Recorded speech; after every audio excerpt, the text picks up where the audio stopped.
La vie est compétitive. Je ne sais pas ce qu'on enseigne aujourd'hui, mais c'est la réalité. Habitue-toi à gagner.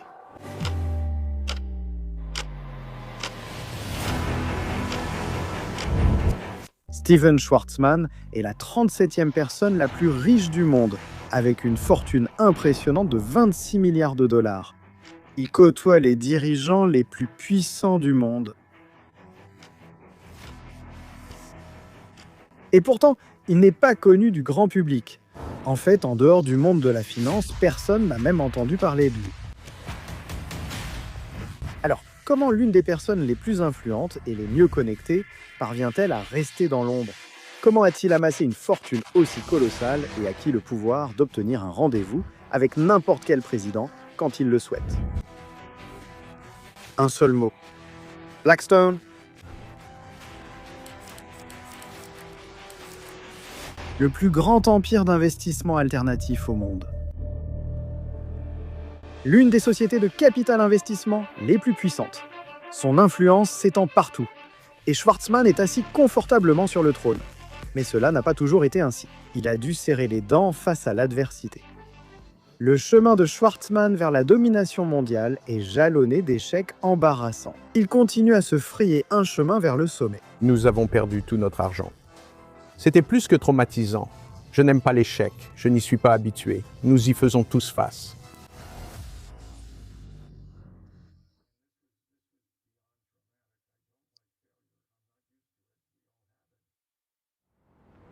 Steven Allen Schwarzman est né dans une famille de classe moyenne ordinaire. Ils incarnent le rêve américain. Par leur travail acharné et leur volonté, ils ont créé une entreprise d'articles pour la maison à partir de rien. Avec le temps, elle est devenue l'une des plus prospères de la région. L'esprit d'entreprise coule dans leurs veines. Steven se lance à l'âge de 14 ans et crée sa propre entreprise.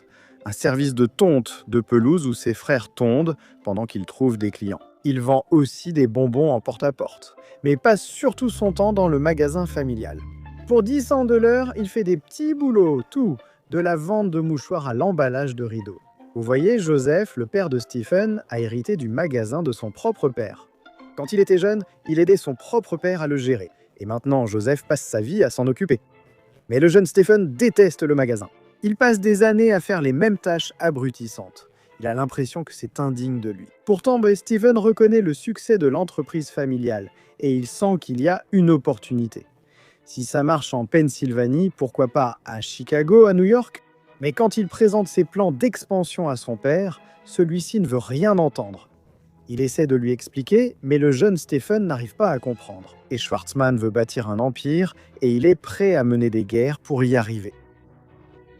Steven ne comprend pas comment son père peut se contenter d'une vie médiocre.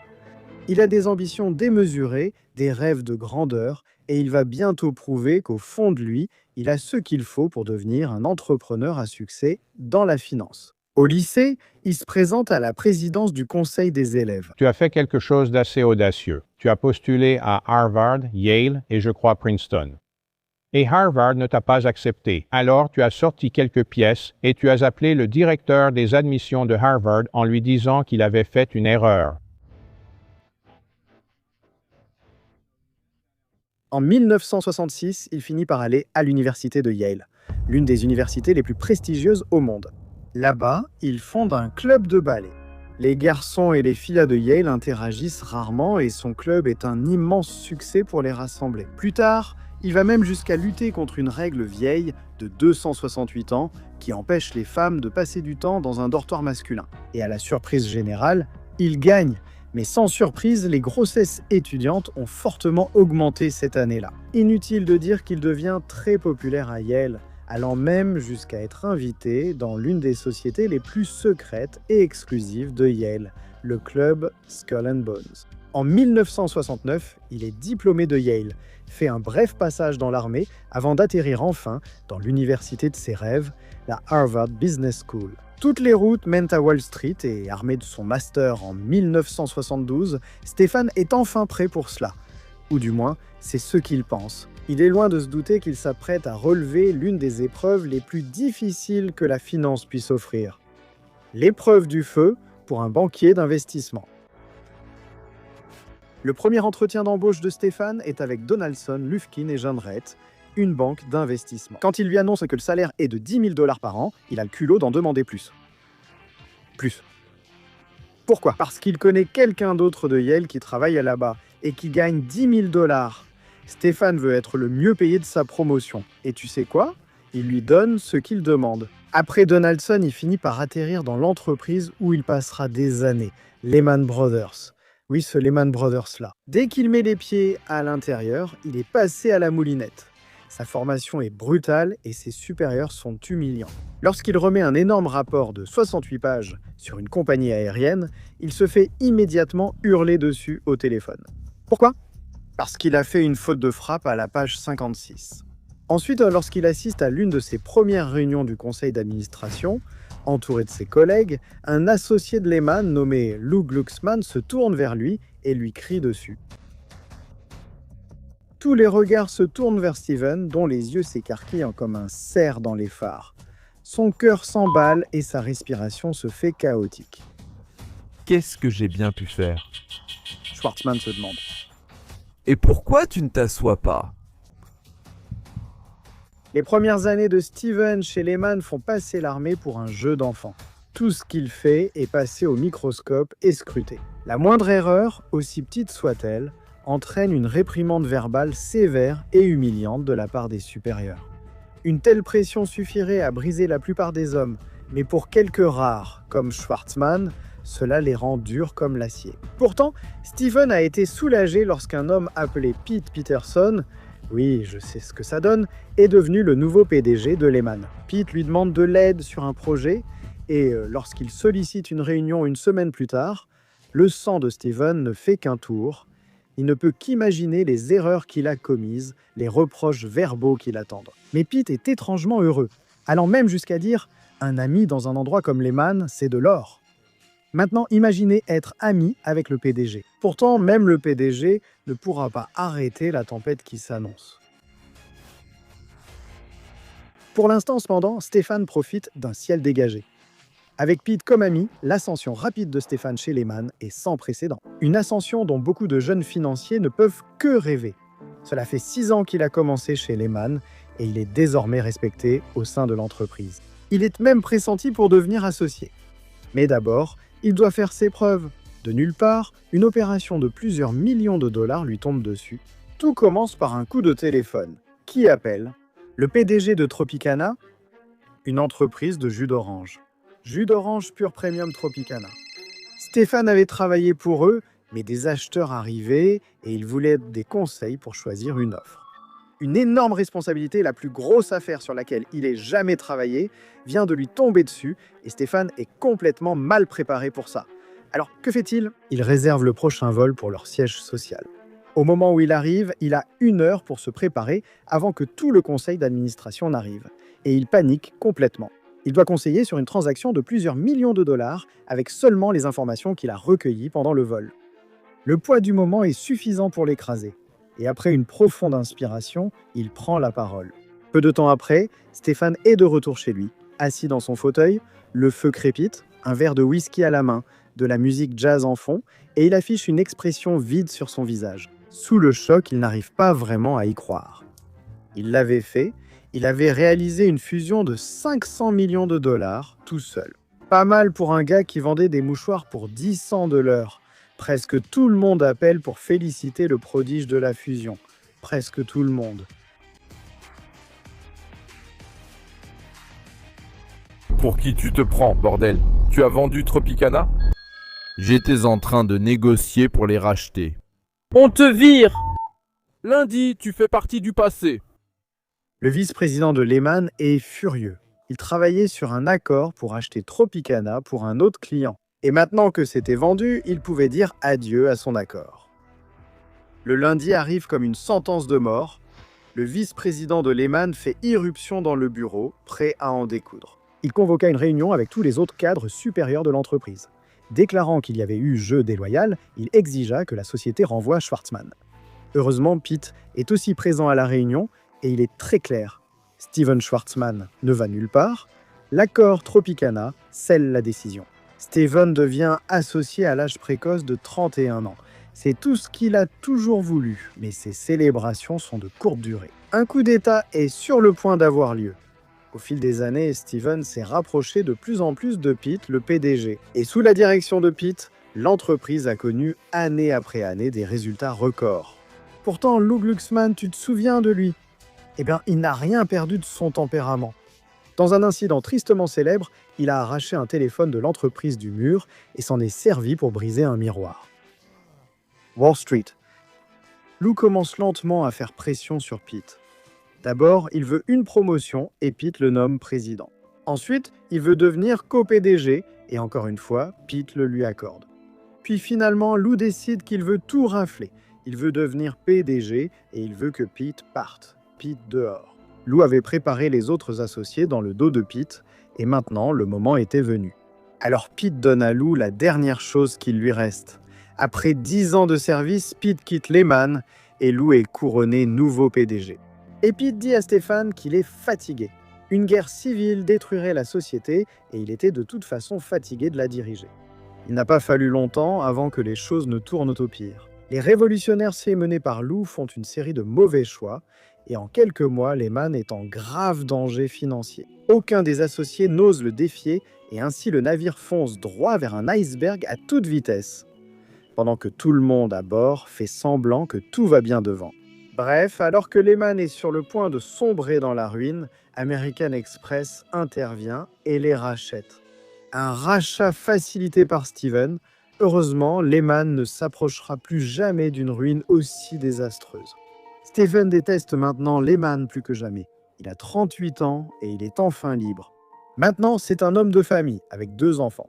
Peut-être qu'il est temps de se poser. Mais il est bien trop agité. Peut-être devrait-il travailler pour une autre entreprise. Ou alors, non, il pourrait créer sa propre entreprise. Ça, maintenant, ça pourrait bien marcher. Puis, le soir de l'annonce de la vente de Lehman Brothers, Steven va voir Lou.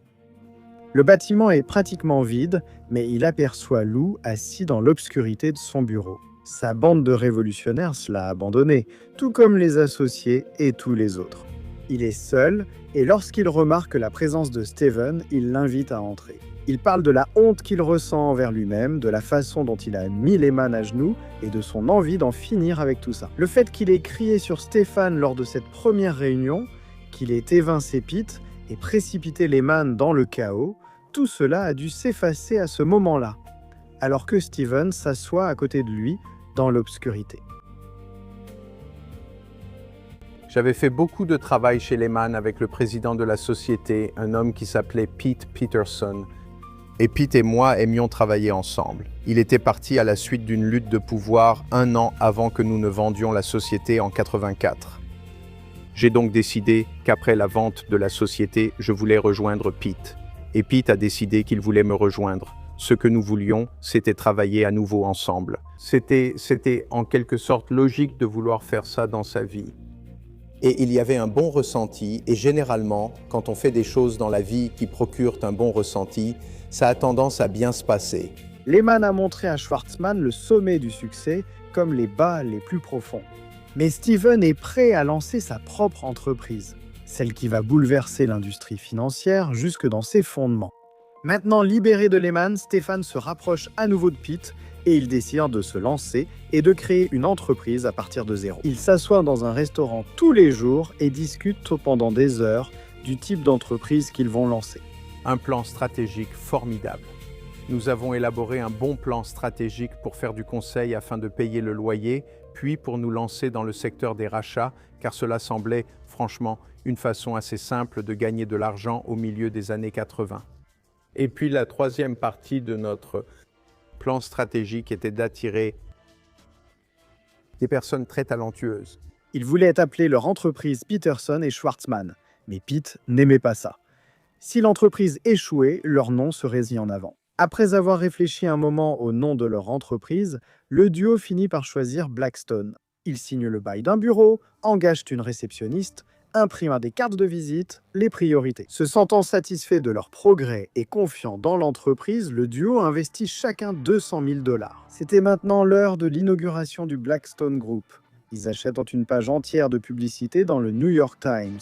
Pour attirer des clients, ils écrivent des lettres à toutes les personnes qu'ils connaissent, à tous les contacts qu'ils avaient accumulés au cours de leur décennie de travail réunis. Ils leur disent qu'ils aimeraient vraiment faire des affaires. Stéphane dort bien cette nuit-là, confiant que le lendemain apporterait un flot de travail. Mais rien ne se passe. Ni le lendemain, ni le surlendemain. Les jours se transforment en semaines et le silence est assourdissant. Donc vous vous êtes lancé dans la levée d'un fonds. Vous avez essayé de lever un premier fonds. À quel point était-ce difficile de lever votre premier fonds de capital investissement? Si vous appréciez la douleur, c'était vraiment formidable. Maintenant, imaginez cela, ça ne pourrait pas arriver aujourd'hui. Et deux personnes, dont aucune n'avait jamais fait d'investissement, ont annoncé qu'elles voulaient créer la troisième plus grande société de capital investissement de l'histoire, et de loin la plus grande pour un premier fonds. Donc, seules deux personnes démentes pourraient réellement penser qu'elles recevraient un bon accueil. Une peur viscérale s'empare de vous, et juste au moment où tout semble au plus sombre, le soleil se lève sur Blackstone. Le téléphone finit enfin par sonner et un peu de travail commence à arriver. Du travail modeste, insignifiant, du travail qu'ils pourraient juger indigne d'eux, mais qui paie tout de même. Alors que le conseil permet de garder la tête hors de l'eau, Schwartzman sent qu'une opportunité plus grande se profile, quelque chose de totalement différent de ce qu'ils font. C'est tellement fou, ça pourrait bien marcher. Les ambitieux Steven et Pete veulent maintenant lancer un fonds de capital investissement colossal. Mais attendez, c'est quoi exactement le capital investissement ? Donc, le capital investissement, c'est quand des investisseurs mettent leur argent en commun pour acheter une entreprise privée entière, ou bien ils retirent une entreprise cotée de la bourse pour la rendre privée. Le but, en général, c'est d'améliorer l'entreprise ou de la revendre plus tard en faisant un bénéfice. Le capital investissement pour les entreprises, c'est comme rénover une maison pour la revendre avec bénéfice. Vous prenez une participation importante, souvent majoritaire, dans des entreprises qui ne se portent pas très bien. Et vous les redressez. Vous leur donnez un coup de neuf et, avec un peu de chance, vous les revendez avec un bénéfice quelques années plus tard. Avec MTV et les short engines, le capital investissement est très en vogue dans les années 80. Le fonds permet à d'autres de avoir leur part du gâteau et à Blackstone de constituer un trésor de guerre assez important pour financer de grosses opérations avant même de pouvoir se lancer dans des redressements. Il y a un tout petit problème. Comment diable vont-ils convaincre les gens d'investir ? Il suffit de se lancer. Nous avons fait une annonce pour dire que c'est ce que nous faisions. Et ensuite, nous sommes sortis dans le monde du rejet sans fin. Et je vous encourage à faire ça parfois, parce que si vous avez déjà eu de l'ego, c'est comme, vous savez, du papier de verre. Il ne vous reste plus rien à la fin. Et vous faites toutes les erreurs élémentaires possibles. C'est-à-dire que vous commencez par vos relations les plus proches, alors que vous ne savez même pas vraiment ce que vous essayez de vendre. Et vous allez les voir en disant « S'il te plaît, sauve-moi ». Ils demandent « Quelle est la réponse à ces 15 questions ?» Vous ne connaissez même pas les réponses. Finalement, cependant, ils ont réussi à convaincre quelques investisseurs. MacLife investit 50 millions de dollars et New York Life en met 25 millions. À une condition, la taille totale du fonds doit être de 500 millions. Sinon, il se retire. La vente est l'un des domaines les plus impitoyables qui existent. Refus glacial après refus glacial. Mais le duo fait ce qu'il doit faire. Il voyage de ville en ville et rencontre d'innombrables personnes et organisations. 6 mois d'enfer dans la vente et il n'avait pas obtenu un seul centime pour le fonds. Peu importe qui vous êtes, ça doit forcément vous ébranler, secouer votre confiance en vous. J'ai réalisé que l'atout que nous avions essentiellement venait de notre passage chez Lehman. Nous connaissions de nombreuses personnes et entreprises différentes, mais toutes étaient de grandes entreprises. Donc, si nous avions un petit capital, mon associé voulait faire 50 millions et apprendre. J'ai dit, ne perdons pas notre temps à apprendre. Au final, tout dépend de combien tu le veux vraiment. Au bord de la rupture, ils organisent une réunion avec Prudential Life, le principal financier de l'époque. Nous sommes à Newark un vendredi, en train de déjeuner avec le directeur des investissements, mangeant un sandwich au thon sur pain blanc, coupe en travers. Et je suis occupé à présenter ce fonds de capital investissement et tu peux partager une partie de nos bénéfices de conseil. Et il continue de mâcher et la pomme d'Adam monte et descend. Et je continue de faire ce que j'ai à faire. Il termine la première moitié du sandwich. Il s'en sort. l'autre moitié à mi-chemin. Et il me regarde et il dit « Je pense que c'est une bonne idée. Inscrivez-moi pour 100 millions. » Et je viens juste. Je me rappelle ce moment. Est-ce qu'il a vraiment dire qu'il va nous donner 100 millions de dollars, le premier investisseur du monde? Donc, s'il nous donne de l'argent, d'autres personnes le suivront. Je ne voulais juste pas qu'il s'étouffe avec le reste de ce sandwich. Et Schwartzman avait vu juste. Il savait qu'il leur suffisait d'un seul gros investisseur crédible. Ensuite, les autres se précipiteraient pour investir. Et c'est ce qui s'est passé. Ils ont finalement obtenu l'argent voulu. C'est le moment de l'utiliser. Alors, comment Schwartzman et Pitt ont-ils facilité l'ascension de leur vaste empire de l'ombre? Tous les passionnés de finance savent que pour gagner de l'argent, il faut d'abord en posséder. C'est particulièrement vrai dans le capital investissement. Avec leur fonds d'1 milliard de dollars, ils disposaient d'une cagnotte et Blackstone voulait marquer les esprits. Grâce à une analyse détaillée, les redresseurs ont scruté le paysage à la recherche d'opportunités. Désormais dans la cour des grands, Blackstone disposait d'une toute nouvelle gamme de stratégies pour dégager des profits. Au lieu de simplement redresser des entreprises, ils pouvaient prendre de grands acteurs du secteur et consolider leur pouvoir. Comme en 1996 lorsque Blackstone s'est associé au groupe Luven, la deuxième plus grande entreprise de pompes funèbres et de cimetières des États-Unis à l'époque, et a commencé à racheter la concurrence. D'abord Rose Hills pour 240 millions, puis le plus grand concurrent de Luven, Prime Succession, pour la somme colossale de 295 millions de dollars. Ils ont recommencé avec Allied Waste en 1997. D'abord, il y a eu le partenariat entre Allied et Blackstone, puis le rachat de Browning Ferris, l'un de ses principaux concurrents. Grâce à cette stratégie, Blackstone a pu façonner des secteurs entiers et s'assurer que ses poulains sortaient toujours vainqueurs. Pendant ce temps, ceux qui avaient investi dans leur fonds de capital investissement observaient tranquillement depuis la touche, profitant de rendements annualisés moyens de plus de 20%. Ce succès n'a pas nui à Blackstone lors de la levée d'autres fonds de capital investissement. Les investisseurs sont venus en masse et en 1997, Blackstone a levé un fonds de capital investissement colossal de 4 milliards de dollars. Lève-toi et prends mon argent! On peut cependant dire que la plus grande empreinte de Blackstone a été dans l'immobilier grâce à leur REIT, ou Blackstone Real Estate Income Trust. Blackstone est devenu le plus grand propriétaire commercial d'immobilier au monde avec de nombreuses acquisitions de premier plan, comme les hôtels Hilton, le Villaggio Resort, Burn Leisure.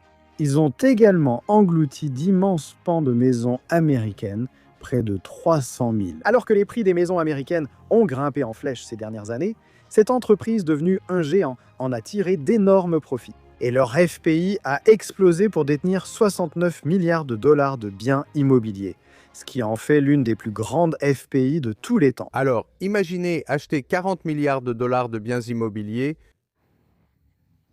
un jour et en vendre 20 le même jour. La plus grande quantité de biens immobiliers jamais vendus dans l'histoire en une année était de 10 milliards.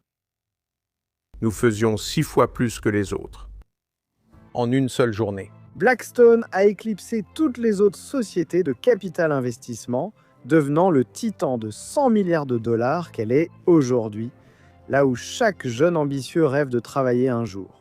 Avec son ascension fulgurante, elle a également propulsé ses fondateurs au rang de stars. Alors que Pitt finirait par prendre sa retraite, Schwartzman est toujours à la tête de Blackstone, un empire multinational. Son influence est vaste et des dirigeants politiques comme Obama, Trump et même Angela Merkel ont sollicité ses conseils.